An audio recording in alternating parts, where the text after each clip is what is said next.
This is my travel by bike series from my 2019 trip to Japan. I will show you what I do every day when I am on the road, because I do my best to cram my days full of food and adventure. I would consider this video a success if one were to watch this and decide that bike travel is more approachable than they realized once you remove the factors of camping and cooking. Maybe you'll even consider renting a bike on your next trip, or planning a trip around being able to bike. That would be so cool. Welcome to Pedal and Pillow, the not-so-outdoor adventures of a guy with a bike. I'll start with a bit about what brought about this trip. My name is Arthur. I started studying Japanese my sophomore year of college, but I wanted to become more fluent before graduating, so I decided to spend my junior spring semester abroad. I brought my bike with me because I bike everywhere anyways, so it made as much sense as me bringing all my arms and legs with me as well. Alright, let's get into the trip. On March 11th, 2019, I took an early morning flight from LAX to Tokyo Narita. I landed on the 12th around 4 p.m. and took a few trains to the city outskirts to stay with Akira, a host I'd found on Warm Showers, a website that helps cyclists find places to stay. Akira let me stay in his one-bedroom apartment, which was just about 80% bicycles. He recommended an Indian food restaurant around the block for dinner, and thus my first meal in Japan was curry and naan. I woke up early for a day full of public transit in order to get to Kobe, a town near where I would be studying. My plan was to drop my bags at a youth hostel I'd also found on Warm Showers. A guy named Paul owned a bar/expat hangout/event space called Kobe Alchemy. Paul kindly let me store my bags for the 2 weeks I'd be biking. I unpacked my bike and did a shakedown ride around the city and felt fully prepared to begin the real adventure in the morning. I hit the road around 6 a.m. with the goal of seeing as much of Awaji Island as I could. I barely made it out the door before doing the first thing every bike tourist will do in Japan: getting honked at for biking on the wrong side of the road. I navigated to the Akashi ferry dock, and while waiting for a boat to Awaji, I grabbed a breakfast tei shoku, or seafood set, at the dock. Once on Awaji, I had a great time riding along the coast and taking in the coastal views with minimal traffic. It was a fantastic way to start the trip. Along the way to the hotel, I stopped at some castle ruins, a couple of prominent rocks, a handful of roadside shrines, and I even got another seafood set for lunch. I guess the breakfast one left such an impression on me that I had to get more. That night, I had trouble finding a reasonably priced place to stay, and I remember feeling pretty bad about having to spend $80 so early in the trip. But when I got to the hotel, I think a bit of the regret washed away, because I was floored by how luxurious the property felt for the price. I took a nap on the really comfy bed and planned out the following days. Around sunset, I biked to the town of Sumoto for dinner and tried my first of many okonomiyaki, a Japanese savory pancake loaded up with sauces and toppings. So one of my favorite things about staying in hotels is finding places like this one with an included breakfast buffet. While eating breakfast, I made a plan to decide to shave off the southern half of the island from my itinerary because I wanted to make it to Himeji that night. I'd wanted to stop at the Naruto whirlpools on the southern side of the island, mostly because they were called the Naruto whirlpools. Still, I got to see so much. I biked up a hill to take in the views of the island's wildflowers, and I stopped for the most quintessentially seafood-looking seafood bowl ever for lunch. I biked across the bridge and headed south to Himeji, arriving after sunset.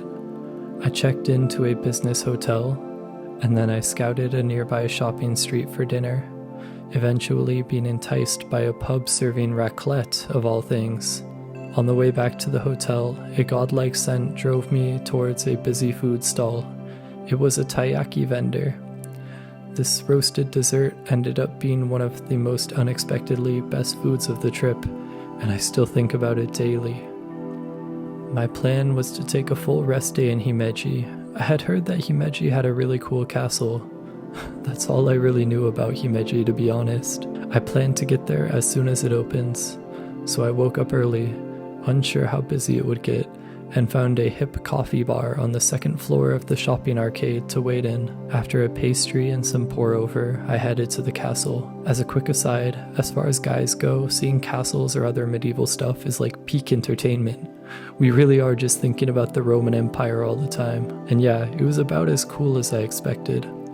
I was impressed by all the different geometries. It was like they were playing with Legos instead of stones. From differently shaped arrow holes to rooms that got narrower and narrower like Russian dolls. It was a giant playground. I wasn't expecting to enjoy the garden as much either, but the ticket price included entry, so I figured why not? In the end though, I had almost as much fun exploring that as I did the castle. There were all these differently named areas, like as if it was a zoo for plants. There were ponds with fishies and bonsai trees galore. I finished sightseeing a little before noon and decided to hit the road again. I got on a ferry to Hiroshima, the Japanese olive oil island with its own olive mascot. I figured as long as I kept going south, be it by land or water, I was still on track to get to Hiroshima. It was a great afternoon filled with nice island views, roadside art, and an olive oil museum called Olive Garden? After circling the island and taking in even more wildflowers, I returned to mainland via a boat to Okoyama. I got some delicious pan-fried gyozas and checked into my first ever capsule hotel. All in all, the capsule hotel was really nice, and I ended up staying in a few more throughout my trip. Maybe my only gripe is that the curtains don't filter sound, and so you can hear everyone snoring. Still, I get so tired from biking and sightseeing that all I really am asking for at the end of the day is a shower, a bed, and a roof. And the capsule hotel had those things. Another morning starting with an included breakfast of rice and green tea. And then I was off to Onomichi, the portal for my adventure within an adventure along the Shimane Kaido. I stopped in Fukuyama for omurice, one of those classic Japanese dishes like Moe's burgers that I had heard about from my Genki textbook. When I got to Onomichi, I had my first ever not instant ramen. Like Indian food in Japan, this was an awakening experience for me, the first of many ramen, to say the least. The chef owner recommended I bike up a hill in Onomichi for some nice views of the inland sea, and so I did that. The top of the hill was a public park with shrines, sculptures, and some vantage points of the city. The view was gorgeous and the whole harbor sparkled with lights. That night, I was staying at the famous cycling hotel. It's right by the barge that shuttles you to the Shimane Kaido. It is a pretty nice hotel, but nothing too special for the price. The best part of the hotel was the included breakfast, lots of local produce, and so much variety. Next, after breakfast, I took a 5-minute barge and began to cycle the legendary Shimane Kaido. I crossed over the first bike-only bridge and made my way to the town of Setoda on Ikuchi Island. Setoda is really cool because there is so much in a small proximity. I really like the exhibit on view at the art gallery. The oil paintings reminded me of Japanese versions of Diego Rivera and Frida Kahlo's works because of the way they presented these folkloric figures in a way that seemed to blend history with mythology. The temple was painted with vibrant reds and oranges, and the molding along the roof and ceilings flared outward like licking flames. Alongside all the colorful flowers and blossoming trees, it was truly a sensory overload, like being in a cartoon. In contrast, the all-white marble monument has a much more stark and solemn feel. Standing amidst the arches, I imagine myself at a gateway, a frontier to my own journey ahead and the 6 months I'd be abroad. After all the sightseeing, I felt as exhausted as this guy.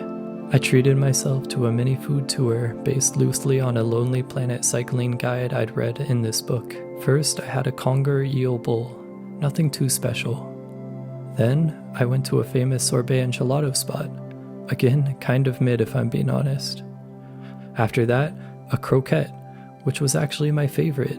It was so much fluffier than I expected from something that just looked like deep-fried potato ball. After seeing everything there was to see and eating everything there was to eat, I left the town and began to scout out a place to camp for the night. I kept seeing various indications of lemons and oranges, and I learned that the stretch of islands has a lot of citrus trees. Plenty of shops would be selling lemon-infused foods and souvenirs, and the whole area has a mascot, of course, the mikan, a bear-like animal with a head shaped like a citrus. So, after cruising through the orchards, I found my way to a quiet park by the beach where I pitched my tent and biked back for dinner at a seafood spot where I didn't even order seafood.